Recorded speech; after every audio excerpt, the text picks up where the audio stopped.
On a glorious journey to great academic heights, you need a university that will guarantee hopes of employment without sweltering in a pool of job hunts. I present to you Ndejje University. We are an Anglican university endowed with 3 state-of-the-art campuses in Luero Bombo, the Graduate School in Rubaga, and the Kampala campus along Balintuma Road behind Mengo Hospital. With well-coordinated learning programs ranging from day, evening, weekend, in-service and e-learning, the globally recognized university offers job market competing courses that will surely light your academic path. Our various undergraduate and graduate programs include Business Administration and Management, Engineering and Survey, Basic Sciences and Information Technology, Education, Environment and Agricultural Sciences, Arts, Health Sciences, and many more. With accreditation by the National Council of Higher Education, we now offer a diploma in clinical medicine and community health. We as well take pride in some courses sponsored by the Higher Education Students Financing Board for a loan scheme that will not get you worried of tuition as you pursue your dream.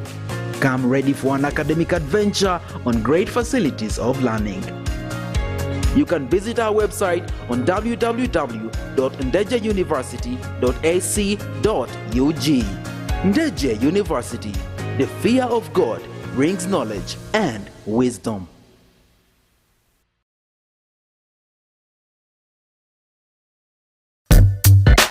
This week. Did you know that women empowerment is defined in several ways? Did you know that parenting is twice the stress, but twice the love, the hug, and the pride?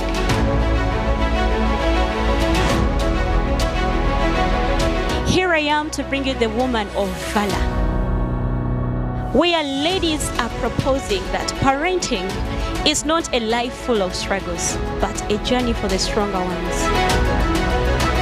For those who are married, let love stay, because once it is disintegrated, the foundation is destroyed. Catch me every Thursday at 19 hours here at Ndejje University TV with Joanne Peace.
Coming up, the Faculty Dean of Engineering and Survey gives an insight on the guild elections at Ndejje University. Christians prepare themselves for the resurrection of the Lord in the Holy Week. Ndejje University introduces research mentorship program. And in sports, Bat-Ball announces the West Edition.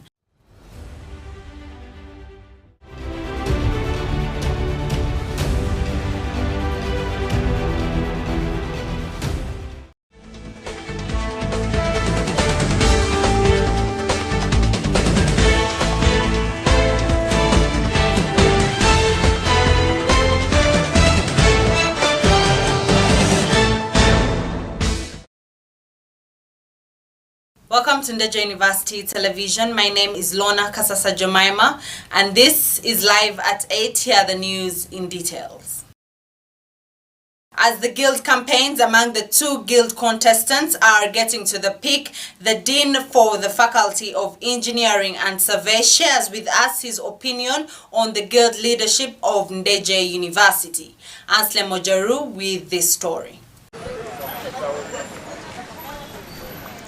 University student leadership takes everyone's effort, including the different heads of department and faculty dean. The Faculty of Engineering being the leading faculty in producing student leaders for the previous years. The dean faculty has this to say on the upcoming guild elections. The university is now in the process of electing the new guild president after Xavier Walugembe. If you notice, for the past 4 to 5 years, most guild presidents have been from the Faculty of Engineering. And this is because of the numbers. So you notice that unless we have 2 competing candidates from the faculty, it's always a very high chance that an engineering student campaigning for guild president, and even sometimes vice, wins the election. The purpose of this election is to prop up student leadership. When we are training engineers, we are training managers and people who are going to head top government corporations and even private companies. So in accepting leadership of the students when they are with us in the DC, actually they become even more objective than even us, the trainers, because their colleagues will actually explain how the malpractice happened, and the students themselves will tell us that is unacceptable. The Faculty Dean of Survey and Engineering, having guild presidents come from his faculty, has helped to connect them to come up with different projects. The Student Guild is behind bodies like NOESA, Ndejje University Engineering Student Association. Now we are having a FACERIB, Faculty of Engineering and Survey, Research and Innovation Board. It has really helped us since the leaders of the guild occupy most of those positions. Instead of me organizing trips for 1,000 students in a semester, I look for the Students Engineering Association and I'll organize the trip for maybe 50. So the university can afford a coaster for 50 students as opposed to having 10 buses the whole semester. This helps us to cut costs as we recover from COVID, while the core of the students can actually get from some of the things, but it's always from the advocacy of the students. Then the other thing, the guild ministers are always in the office asking, this class they've not been told, then we shall actually put the lecturer to task. These practicals are when our practicals beginning, then as the dean will explain to them, the university is planning to release a check for practical materials on this date. So the student politics is part of the harmony with management and the teaching and learning. The dean further says that the challenge with the leaders is that they expect much from the administration, and yet there is more to that. The challenge we have with the student leaders is always the ideal situation. So they believe the university must run like a standard, perfect system. That is impossible, because first of all, when you look at Ndejje University, all funding to run activities comes from tuition. So a student leader will imagine that the university can allow a student to attend lectures and then restrict them to do exams until they pay fully. But remember, as the university runs for 4 months of the semester, you must pay lecturers, you must buy teaching materials, you must run practicals. So when the university says 60% to attend lectures, the guild may see it as too stringent. Then after 1 month, they'll say 80%. If you don't have that, don't attend lectures. So the guild will be up in arms, but I think as they go on into the leadership, they tend to accept, because sometimes they also want funds to run the activities, but there's no tuition. So they now understand why the university is very strict on. When talking about the student leadership, he says he appreciates the fact that the elections go beyond race and tribe. To vote people according to capacity. So this is one of the few universities where you will not find party colors. You won't find NRM, NOP, DP. In Ndejje, it's not there. You will not find people voting because of the name. I'll tell you right now, we have Okoth as a front runner, and we have Aswa. The former guild president was Walugembe. The leading contender for vice president is Bwambale. So it is our nurturing of our students to vote for people beyond tribe and a background that actually makes it a free race, and whoever wins fairly, and normally the loser concedes first. The Faculty of Engineering has been the lead in producing guild presidents at the university. However, with a tough race ahead, this is what the faculty dean has to say. It's very interesting that us was got a lot of support from the Faculty of Engineering. If you look at second and third year, they seem to accept him more. And of course, he has some work to do. Initially, thought it was a very clear run. But from what I'm seeing, students groups having us all over, of course, has really some good work to do if he's to win this race. Because I think even in engineering, they believe in diversity. But because of the numbers still, ASWA has not really more to win the numbers. Others may be a popular candidate, but without the numbers, you cannot win the race. Mr. Kasumba advises the students to balance between education and politics. So I encourage students not to lose the ball. Because at the end of the day, in a month's time, we shall be doing exams. So as you're campaigning, you're moving from main campus to Kampala or Kampala to main, keep focus or don't miss any lecture. Where you're constrained, talk to us. Maybe where there are special campaigns, we could talk to the lecturers. But the main goal of the semester is having a very good results and a very good transcript to take home. The guild race in the previous years has been dominated by the students from the Faculty of Engineering. However, with a tough race ahead, the students await the 15th for the University Guild President. Anslem Ojaru, live at 8.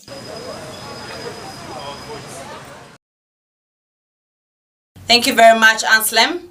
The Lent period being the period of growing in faith and recapturing the will of God, Reverend Geoffrey Mwanguzi congratulates all those who have embraced fasting and urges them to continue to bear the fruits from the confession of their sins.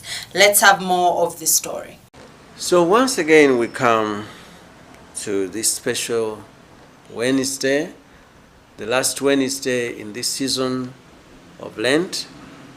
And I want to congratulate you for the far you have gone in meditation, in reflection, in renewal and revival of your Christian experience, which is the mission of this Lenten period.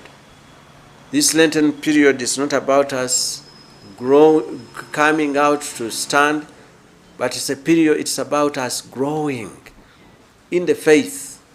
It is about us recapturing the will of God for us. And therefore today I want to remind you that we are in this week, the Holy Week, the week of victory on the part of Jesus Christ, but also the week of agony, the week of pain, when Jesus Christ is given away. And today we remember that he has only one day in between, because he's being given away as we celebrate our Good Friday, the Friday of success. So I once again congratulate you. And this is Reverend Canon Geoffrey Mwanguzi still speaking to you and giving you an encourager on this last Wednesday in this season. But I want to assure you something, that Christ is watching. And on this day, I want to remind you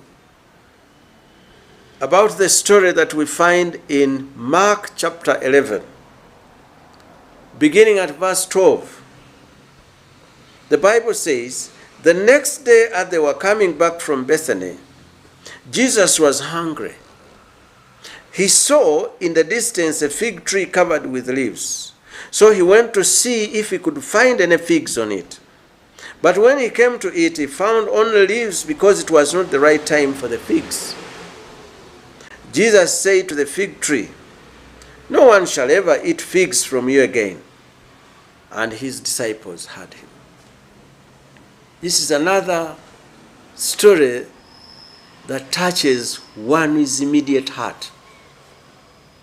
There are two things that strike you immediately. Jesus was hungry. He needed something to eat. Jesus is human. Somebody can say, how does God want something? Jesus was a human being. The manifestation that we have here is that Jesus is showing himself to be human. He needed to eat. Praise the Lord. Now, the message I want to bring to you is not about Jesus' hunger. It is about the tree, the fig tree. As we end this season of Lent, on this special Wednesday, the last Wednesday, which we call the Holy Wednesday, there is Jesus moving around, checking on us. You have been fasting for the last 38 days. Now, do you have any fruit on you? Or you are just an abundance of leaves? You have done all the actions that demonstrate that you have been fasting. You have done all the rituals that demonstrate that you are very religious. You have acted like one, like the tree had an abundance of flowers, I mean of leaves. And it would cause somebody to think there is fruit on such a beautiful tree. Jesus walked unto it. Alas, there was nothing. The Bible says here in this verse, he found only leaves. And there was an excuse. The excuse was, it was not its season. Now for you, you may think Jesus Christ would come in a particular season. Jesus Christ may come today, but he also may come after the Lenten period, and he will look for the same fruits. A fig tree will produce figs from Monday to Friday. It will produce figs in winter and even in its times in autumn. Don't expect that in a certain season it will not. It is expected of us to produce fruits. Jesus Christ cursed the fig tree. Let us not be elements of curse. Let us be elements of blessing. This is my encouragement to you, that as we live through this period and after, let our actions be in keeping with our confession of sins. Let us be a healthy plant. Let us look good before the Lord, but let us also do good before the Lord. Let us produce fruit in keeping with our faith. And that fruit must be there in and out of season. That's my encouragement this morning. The Lord bless you and keep you and raise you through this season. That's my prayer for you. That's my call for you. May the Lord bless us now and forevermore. Amen. Thank you very much, Sir Chirabo. While discussing the matters of national importance, the Deputy Speaker of Parliament directed the Minister of Local Government to present a statement on matters concerning the surrounding implementation of the parish development model.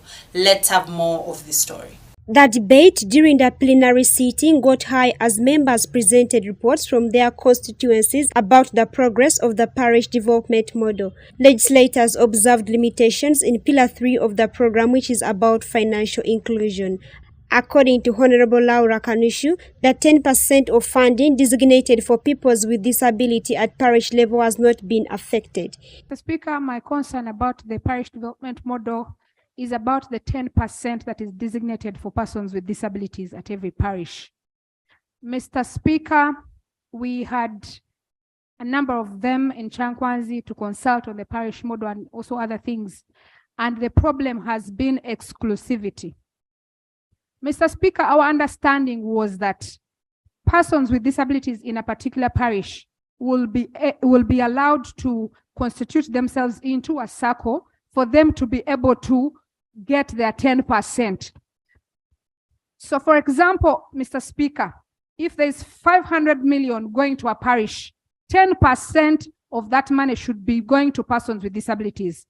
Mr. Speaker, to our disappointment as members of Parliament representing people with disabilities, they have been refused to come up with their own circles. They are being told, go and join the rest of the circles.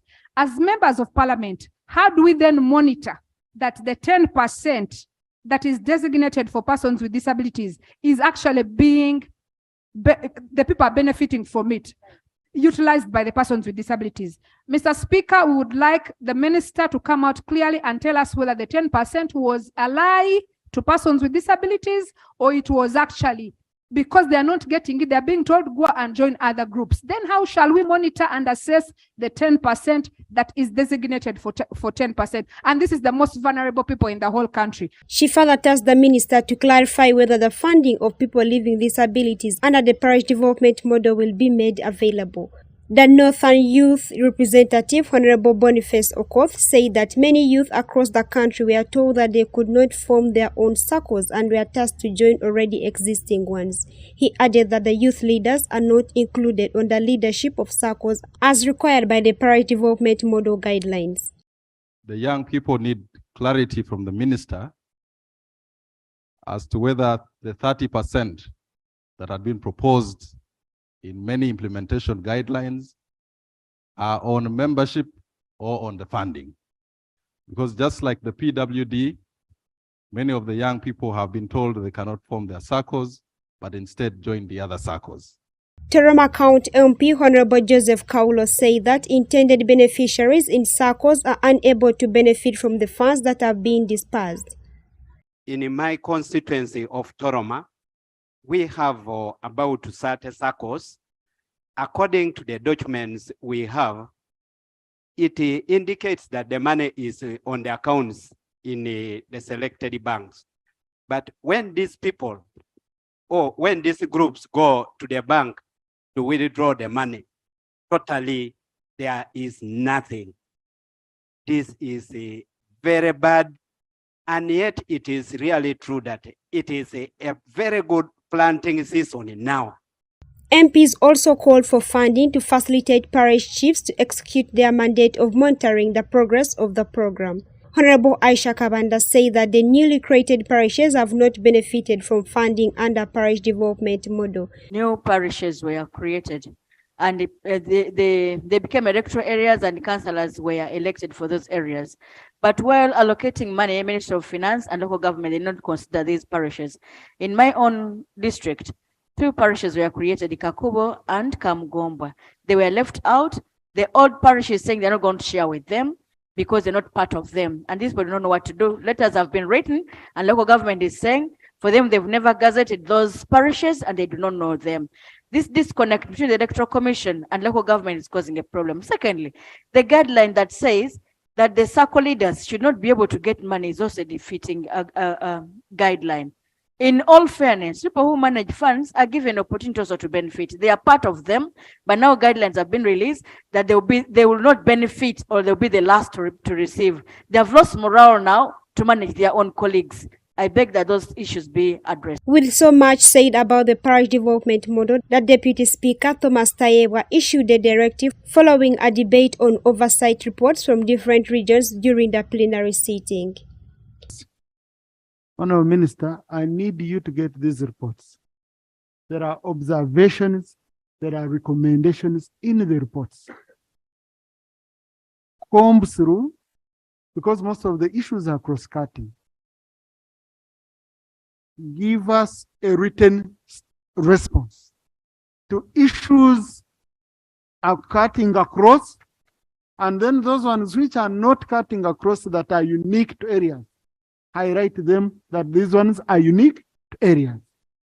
Some of the issues are issues which members are raising here.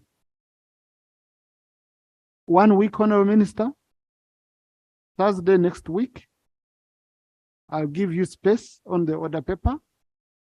Then you submit responses based on the recommendations and observations from the reports of sub-regions. Because I don't want colleagues to feel, oh, you picked our reports, you just put them, we read on table, and nothing was done about the reports. I want you to comb thoroughly. Then on Thursday, we shall handle only 2 items. The Parish Development Model Project was launched by the President in February 2022 in Chibuku District, with the parish as the lowest administrative and operational hub for delivering services closer to the people and hence fostering local economic development. Anselm Ojaru, live at 8. You participated. And in sports today, the Bat Ball Uganda Limited, in partnership with the Cricket Association, Cricket for Development and the Indian juries on the morning of the 5th of April 2023 announced the upcoming regional bat ball open tournament which will take place in Mpigi. Let's have more. Bad Boy Uganda Limited, in collaboration with the Uganda Cricket Association, Cricket for Development and India Juries, has announced the regional Bad Ball Open Tournament, Western Edition, to be held at the Serenity Oval in Kamengo, Mpigi. So the boys from the Western region will converge tomorrow. That's when they report. We shall have the games at Kamengo. And I would like to take this opportunity to thank the proprietors of Serenity Oval for accepting to host this prestigious tournament. This tournament aims to identify and accelerate young talented cricketers in the western region of Uganda. The tournament will run over the weekend of April 7th to 8th, 2023 and will feature 4 teams, Kanyonza, Oruyongo, Entuha and Enywawawa, competing in a 10 overs aside format. The winner will walk away with the grand prize, while individual winners will also be rewarded. According to Martin Ondeko, Chief Operations of Bat Boy Uganda, the tournament is a suitable platform for players aiming to stretch for calls to the national teams. We are going to the West edition of the Bat Ball event. I mean, it has been quite a journey. And I would like to take this opportunity to thank you all for being so supportive to cricket, so supportive to Bat Ball, so supportive to Uganda Cricket Association, to ensure that we get to this level. Of course, it's a pleasure for us all and a pleasure for cricket to know that at least 300 players have been involved in the Bat Ball Open event. 300 players, 5 editions. I think that's a huge success on the side of cricket, because I can't recall the last time we had an event of such a caliber and to have all these players exposed at that level. So we believe this will also have an impact on the performance of players. And like we mentioned, one of our biggest aims is to create the pathways for cricket, to give these boys a chance to know that, you know what, this is the journey I need to take to be part of the national team setup. So I'm glad that we have come to this point. And as Bat Ball, we always look at uniformity. That is why all the teams have been named after famous birds in the region. You have a press release, it has the names of the birds. I wish I was from the West, I'll be able to pronounce them very well, but unfortunately I'm not. I've made it so easy for you and put it in the press release. The Bat Ball Open West Edition is not only intended to recognize talent, but also to promote personal hygiene through various impact activities. When Bat Ball comes and organizes these tournaments and conducts them, it's very, very important to us, because we achieve our targets through these tournaments. That's why it's important for us to have Bat Ball as a partner. Secondly, Bat Ball has the expertise to mobilize the players required for these tournaments. So it provides talent identifiers, in this case scouts or coaches. It provides them with a platform upon which to identify this talent. So when you have coaches travel to Serenity Oval in Kamengo, for example, and watching the games, they're able to see, you know, among all those players that are playing, they're able to identify who the special kids are. They're able to identify the talent.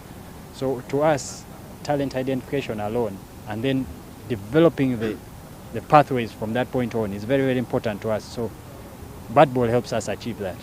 This tournament is expected to put the Western region on the global cricket map, as Bat Ball believes the region has a lot of potential in cricket. Ali Sharan Kiranda, live at 8.